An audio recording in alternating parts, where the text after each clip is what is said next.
Now just sir asked me to take care of what is this. ఈ ఆటిజంకి వచ్చేసరికి మనకి it is not as I told intellectual development రాకపోవటం అనేది కాదు. It is only a developmental one. దానికి మనం చేస్తే సోషల్ అండ్ ఎమోషనల్ డెవలప్మెంట్స్లో వాళ్ళకి డిలే ఉంటుంది. So social and emotional developments అంటే మనం ఫస్ట్ చెప్తాం ఎర్లీ సిమ్టమ్స్ ఏంటి. మనకి ఇట్లోనే ఒక బేబీ పుట్టింది, ఏం చేస్తాము 3 months అయితే వాళ్ళు ఏం చేయాలి? సో మనం కళ్ళల్లోకి చూడాలి, నవ్వాలి. సో అది చేయలేదనుకోండి, అలా మాకు 10 milestones ఉంటాయి. లైక్ బ్యాబ్లింగ్, ఉంగా ఉంగా ఉంగా ఉంగా అంటారు, బ్యాబ్లింగ్. అలాగే ఐ ఫోకస్, మనం ఇట్లా ఇట్లా చేయి తిప్పుతూ ఉంటే వాళ్ళు కూడా అట్లా తిప్పుతూ ఉండాలి. అలాగే సౌండ్స్, వాళ్ళు మనం పిలిస్తే పేరు కానీ ఇలా ఇలా మనం చిటికలేస్తే మన వైపు రెస్పాండ్ కావాలి. రెస్పాండ్ కాలేదనుకోండి, ముందు మనం will check them for hearing one and then go for these things. అలాగ మాటలు రాలేదు, ఫర్ ఎగ్జాంపుల్ కనీసం చిన్న చిన్న మాటలు కూడా రాలేదు. సో అలాగే బోర్లా పడలేదు, దోగాడలేదు. These are the milestones which we need. 10 milestones ఉంటాయి. ఆ 10 milestonесలో మోర్ దెన్ 7 ఎప్పుడైతే తగ్గాయో it is suspected to be a developmental delay. ఒక 3 వరకు అయితే we accept them as natural. So ఇక్కడికి వచ్చేసరికి మిక్స్ ఫ్యామిలీ మెంబర్స్ చాలా రాంగ్ డైరెక్షన్ చేస్తారు. మీ మేనమావకి ఇలాగే లేట్గా మాటలు వచ్చాయి, నీకు కూడా లేట్గా వస్తాయి. వాళ్ళు ఇలా లేదా కొంచెం నీరసంగా ఉండడం వల్ల నడవట్లేదు, నడుస్తాడు. బలం పెట్టేస్తే నడుస్తాడు, లేకపోతే వస పెట్టేస్తే మాట్లాడేస్తాడు. These are all the myths. So we should take, ఖచ్చితంగా ఎవరి దగ్గరికి తీసుకెళ్ళాలి? ఏదో సాధువులు, పీర్లు, లేకపోతే బాబాలు, దేవుళ్ళు కాదు. అక్కడ కావాల్సింది పెడియాట్రిక్ ఇంటర్వెన్షన్ చాలా అవసరం. డాక్టర్ దగ్గరికి తీసుకుని వెళ్ళి, ఇప్పుడు ఫ్రీ సెంటర్స్ కూడా ఉన్నాయి. So we should just go for the developmental delay assessment తీయించాలి. ఎంత లెవెల్లో ఉన్నారు? బిలో 5 years ఆఫ్ ఏజ్ కనుక మనం వాళ్ళని ఐడెంటిఫై చేస్తే up to 80% we can bring them to normalcy. Up to 80%. ఇక్కడ పేరెంట్స్ని ఏంటి ప్రివెంట్ చేస్తుంది to go for the interventions అంటే మెయిన్లీ వాళ్ళ స్టిగ్మా. మాకు ఇలాంటి బేబీ ఉన్నాడు, ఎందుకున్నాడు? సో ఇప్పుడు మేము ఎక్కడికైనా వెళ్తే ఇలాంటి బేబీ మాకు ఉంది అని ఎవరైనా ఏమైనా అనుకుంటారేమో. సో వాళ్ళు ఏం చేస్తారు, తెలిసినంత వరకు వాళ్ళల్లో వాళ్ళే తెలిసిన డాక్టర్స్ దగ్గరికి వాళ్ళ దగ్గరికి వెళ్తారు. అట్లా కాకుండా కరెక్ట్గా ఎవరైతే దీన్ని అటెంప్ట్ చేయగలుగుతారో డెవలప్మెంటల్ పీడియాట్రిషియన్స్ దగ్గరికి వెళ్తే అక్కడ ఖచ్చితంగా ఒక ఆక్యుపేషన్ థెరపిస్ట్, స్పీచ్ థెరపిస్ట్ ఉంటే చాలా చిన్నగా ఉంటాయి కాబట్టి లారెన్స్ ఇవన్నీ they will cooperate for the language learning and all.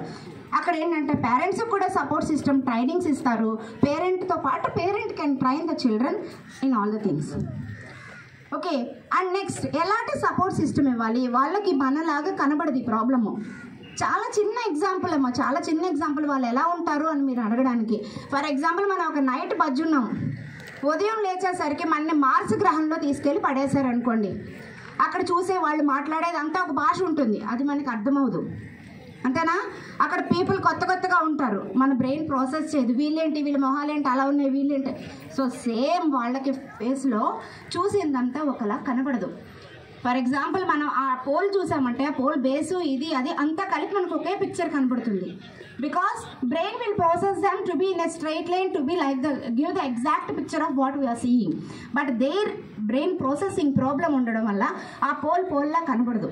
ఆ లైట్ అక్కడ కనబడుతుంది, ఇది ఇక్కడ కనబడుతుంది, ఇది ఇక్కడ కనబడుతుంది. So they can't form the complete puzzle of what it is. So is total confusion. మనం మాట్లాడే లాంగ్వేజ్ వాళ్ళకి అర్థం కాదు. సో మన మెయిన్ ఐ కాంటాక్ట్ ఉండదు. ఐ కాంటాక్ట్ ఎప్పుడైతే ఉండదో most of the learning we learn from eye contact. ఎవరినైనా చూసి మన ఇమిటేషన్తో నేర్చుకుంటాం, అంతే కదా?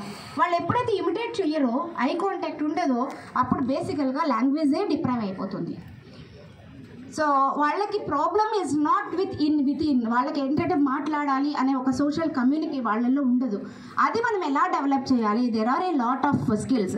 నీడ్ బేస్డ్ పెట్టడము, వాళ్ళకి ట్రైనింగ్స్ ఇవ్వడము, ఇట్లా చేయడం ద్వారా వాళ్ళల్లో మనం స్లోగా డెవలప్ చేస్తాం. అండ్ కమింగ్ టు ది, మనం ఎప్పుడైనా దేని గురించి అయినా మాట్లాడేటప్పుడు prevention is better than cure అంటాం.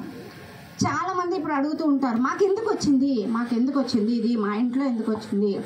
మెయిన్లీ ఇదే ఇష్యూ, ఏదైనా ప్రాబ్లం వచ్చే there are only 2 reasons. One is genetic. Genetic is having a very strong base for any sort of this thing. So geneticగా ఉంది ఏదో అంటారు. ఆ జెనెటిక్ కూడా ఇప్పుడు చాలా రీసెర్చెస్ మేము ఎప్పుడు చూస్తూ ఉంటామో చాలా డ్రాస్టిక్ పాయింట్స్ మాకు కనపడుతున్నాయి. ఈ జెనెటిక్ మ్యూటేషన్స్ జరుగుతున్నాయి బాడీలో. ఎందుకు జరుగుతున్నాయంటే చాలా చిన్న ఎగ్జాంపుల్ చెప్తున్నారు సార్. కెరాటిన్ కెరాటిన్ ట్రీట్మెంట్ అని తీసుకుంటారు అమ్మాయిలు, హెయిర్ స్ట్రైట్నింగ్ కానీ దానికి, దాంట్లో కూడా లెడ్ ఉంటుందంట. ఆ లెడ్ ఉండడం వల్ల వాళ్ళు డైలీ ఆ కెరాటిన్ ట్రీట్మెంట్ తీసుకోవడమో లేకపోతే 15 days తీసుకోవడం, అది తెలియకుండా లోపలికి వెళ్ళడం. అలాగే లైఫ్ స్టైల్ డిజార్డర్స్, ఇప్పుడు అందరూ సాఫ్ట్వేర్ జాబ్స్ చేస్తున్నారు. I also accept that men and women are same in all aspects except in one aspect, baby carry చేయాల్సింది అమ్మాయి.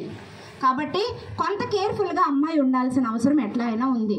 వాళ్ళతో పాటు మేము కూడా డ్రింక్ చేస్తాము, లేదా వాళ్ళతో పాటు మేము కూడా స్మోక్ చేస్తాము. సో ఇవన్నీ కూడా ఏమవుతుందంటే వాళ్ళ తాలూకా క్వాలిటీ ఆఫ్ ఎగ్ని కానీ క్వాలిటీ ఆఫ్ ప్రెగ్నెన్సీని కానీ చాలా ఎఫెక్ట్ చేస్తున్నాయి. చాలా లేట్ నైట్ మీల్స్, ఈ ఫాస్ట్ ఫుడ్స్ ఇవన్నీ కూడా ఏంటంటే క్వాలిటీ ఆఫ్ ఎగ్ని, క్వాలిటీ ఆఫ్ వాళ్ళ ప్రెగ్నెన్సీని ఎఫెక్ట్ చేసి నాకు ఎంతమంది ఐఐటి వాళ్ళు వచ్చారన్నమాట సార్ రీసెంట్గా. ఇదివరకు మేము earlier use to see only in the rural areas, ఇప్పుడు అర్బన్లో ఎక్కువ ఉంటుంది. అర్బన్లో ఎక్కువ ఉండి ఇద్దరు IITians, they have daughter having that. So ఎందుకు ఇట్లా వచ్చింది? Most of the stress diseases, stress disorders.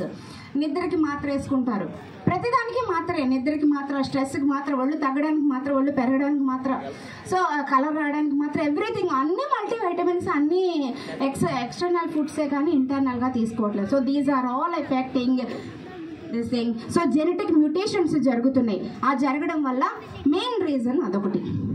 రెండోది జెనెటిక్ని పక్కన పెట్టేస్తే రెండోది వచ్చేసరికి environmental. We call them as environmental, which we call as acquired. కొన్ని మనం లేనివి తెచ్చుకుంటాం అనమాట. ఎలా తెచ్చుకుంటామో ఇప్పుడు మనందరికీ వచ్చింది, మోస్ట్ ఆఫ్ ది పీపుల్కి ఆటిజం అందరికీ వచ్చేసింది. ఎలా వచ్చింది?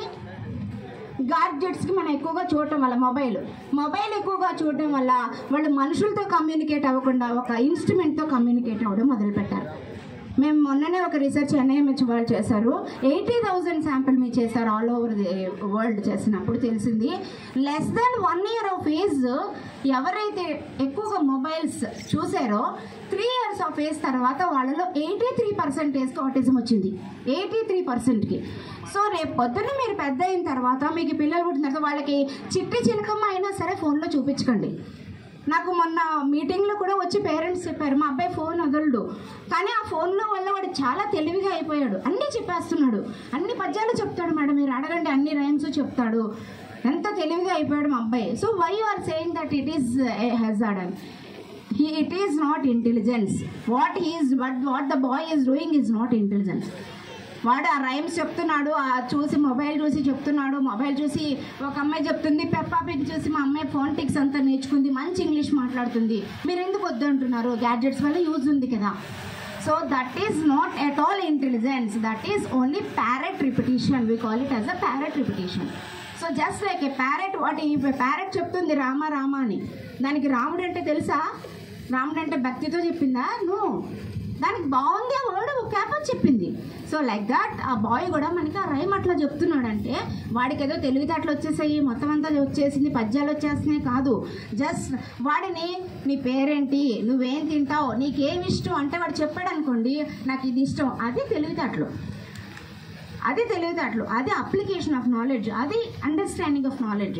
అంతేగాని ప్యారెట్ రిపిటీషన్ లాగా వాడు, మా వాడు చిట్టి చిలకమ్మ చెప్తాడు, ప్యారెట్ ఇది వచ్చినప్పుడు చెప్తాడు అంటే that is not at all a part of intelligence. So అది పేరెంట్స్ పక్కన పెట్టేసి దానివల్ల వాడు ఓన్లీ మెషిన్తో మనం ఏది అడిగితే అది ఏది వింటున్నాడో అదే రిపీట్ చేస్తున్నాడు. He is becoming more addicted to that machine and he is also making himself as a machine. So దానివల్ల వాడికి కమ్యూనికేటింగ్ విత్ పీపుల్ అదే పోయి కమ్యూనికేటింగ్ విత్ ద గాడ్జెట్స్ వచ్చేస్తుంది. సో దానివల్ల he is more prone to the thing. So ఆ gadgets learning వల్ల application ఏమీ ఉండదు. రేపు పొద్దున్న ఫ్యూచర్లోకి వచ్చేసరికి వాడు అప్లై చేయట్లేదు, నేర్చుకుంటున్నాడు ఆ ఫోనటిక్స్, కానీ is not using in the community.